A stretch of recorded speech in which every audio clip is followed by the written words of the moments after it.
Gue dulu pernah ditinggal mati sebulan sebelum gue mau nikah sama tunangan gue. Halo pecinta film keren, kembali lagi di channel Makna Film.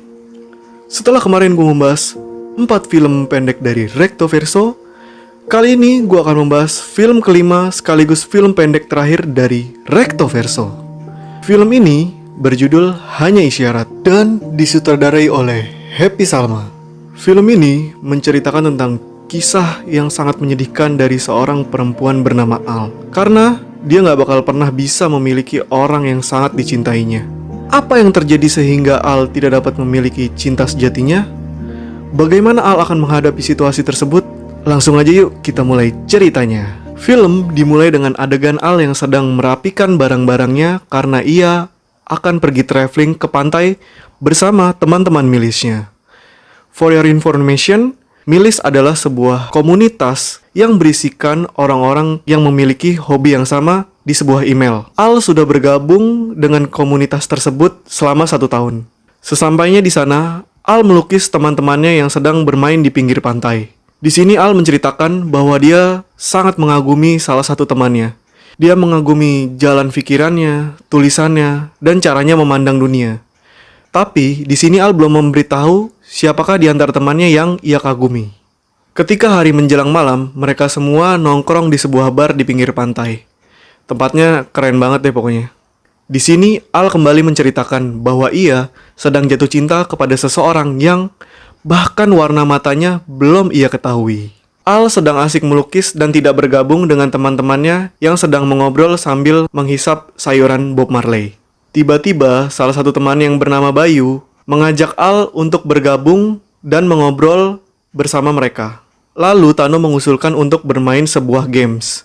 Mereka ditantang untuk menceritakan hal yang paling menyedihkan yang pernah terjadi di hidup mereka. Pemenangnya bakal dikasih sebotol bir, tetapi Al menolak. Lalu salah satu temannya yang bernama Deli mengusulkan bahwa pemenangnya boleh menyuruh siapapun untuk melakukan apapun. Lalu Al setuju dan mengikuti permainan tersebut. Cerita pertama dimulai oleh salah satu temannya yang bernama Tano. Tano menceritakan bahwa dia pernah ditinggal mati sebulan sebelum dia dan tunangannya menikah. Tano memberitahu alasan kenapa dia suka traveling. Dia pengen ngelihat apa yang tunangannya lihat, dan dia pengen ngerasain apa yang tunangannya rasain ketika dia traveling.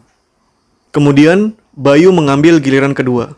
Bayu menceritakan kalau dia dulu nggak suka traveling. Yang suka traveling itu sahabatnya. Sedangkan Bayu lebih suka buat ngabisin waktunya untuk dugem. Suatu ketika, Bayu mau dijemput sama sahabatnya di tempat dugem. Ternyata 1 jam, 2 jam, 3 jam ditunggu, sahabatnya nggak pernah datang. Sahabatnya kecelakaan di jalan waktu mau ngejemput si Bayu. Giliran ketiga dilanjutkan oleh Deli. Dia menceritakan bahwa dia nggak pernah tahu siapa dirinya. Waktu kecil, dia terpisah sama keluarganya karena bencana alam. Deli traveling untuk mencari ingatannya semasa dia kecil bersama keluarganya. Ia berharap mungkin di suatu tempat dia akan menemukan ingatannya tersebut. Giliran keempat dilanjutkan oleh Raga. Raga menceritakan bahwa ia pernah terjatuh ketika sedang latihan rock climbing. Setelah ia jatuh, dia melihat cahaya putih yang sangat terang. Bukannya takut, ia malah merasakan perasaan yang sangat damai. Sehingga membuat dia tidak ingin mencari apapun selain ketenangan abadi. Dia tidak ingin mencari cinta, sahabat, keluarga, atau sekalipun pengalaman hidup. Dia hanya peduli dengan ketenangan abadi itu. Dan akhirnya tibalah giliran Al. Dia menceritakan bahwa ia sedang jatuh cinta kepada seseorang yang gak bakal pernah bisa dia miliki. Seseorang yang hanya sanggup ia gapai hanya sebatas punggungnya saja. Seseorang yang hanya sanggup ia nikmati bayangannya saja. Sosok yang hadir seperti bintang jatuh, muncul sekelebat dan hilang begitu saja tanpa sanggup tangannya mengejar. Seseorang yang hanya bisa ia berikan isyarat sehalus udara, awan, langit, dan hujan. Al sangat iri dengan sahabatnya, karena sahabatnya lebih berbahagia dibandingkan dengan dirinya. Sahabatnya mendapatkan kesempatan untuk memiliki orang yang mereka cintai. Sementara Al, dia tahu apa yang gak bakal pernah bisa dia miliki. Dia gak akan pernah dapat kesempatan untuk memiliki orang yang dicintainya. Di sini teman-temannya kayak kaget gitu ngedenger omongannya dia. Setelah itu, ternyata Al menjadi pemenang dari games tersebut. Dan dia menyuruh Raga untuk kembali menyalakan lampu bar itu. Kemudian Al kembali ke tempat duduknya semula. Dan di sini Al baru memberitahu bahwa sebenarnya ia jatuh cinta kepada Raga. Ketika dia menyuruh Raga untuk menyalakan lampunya, dia baru pertama kali melihat warna mata Raga. Warnanya coklat, katanya itu udah lebih dari cukup. Ternyata ketika mereka bercerita tadi, Al untuk pertama kalinya mengetahui bahwa orang yang ia cintai gak bakal pernah dia miliki. Ketika Raga bilang dia gak bisa mencintai hal apapun selain ketenangan abadi, dia gak nyari cinta, sahabat, keluarga maupun pengalaman hidup. Di situ Al harus menerima kenyataan bahwa ia tidak akan pernah memiliki Raga. Di film ini seolah-olah tokoh tersebut dinamakan Raga karena Al tidak akan pernah bisa memiliki raganya, tetapi dia hanya bisa jatuh cinta kepada jiwanya. Di film terakhir ini, inti dari Recto Verso baru terungkap. Seluruh kisah yang terjadi di film pendek yang ada di Recto Verso adalah kumpulan kisah-kisah maha dahsyat dari seseorang yang mencintai dengan tulus dan memiliki satu ujung yang sama, yaitu mereka semua tidak pernah bisa memiliki orang yang dicintainya. Padahal mereka adalah satu kesatuan jiwa. Mereka sangat cocok dalam segi apapun, tapi mereka tidak bisa bersatu, hanya bisa saling melengkapi.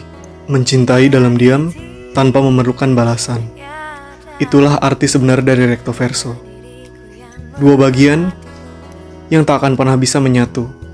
Recto Verso mengajarkan gua bahwa memiliki bukanlah jalan satu-satunya untuk berbahagia dalam cinta. Melihat kehadirannya saja sudah cukup, bahkan lebih dari cukup untuk berbahagia dalam cinta. Sekian episode terakhir dari Recto Verso. Terima kasih banyak sudah menonton video-video di channel Makna Film. Jika kalian menyukai video-video yang gua buat, silahkan like, komen, dan subscribe channel ini ya. Sampai bertemu di film-film selanjutnya yang bakal gua bahas. Dan gak kalah serunya, semoga kalian tetap sehat-sehat selalu ya. Sampai jumpa. Yang sanggup kau rasa tanpa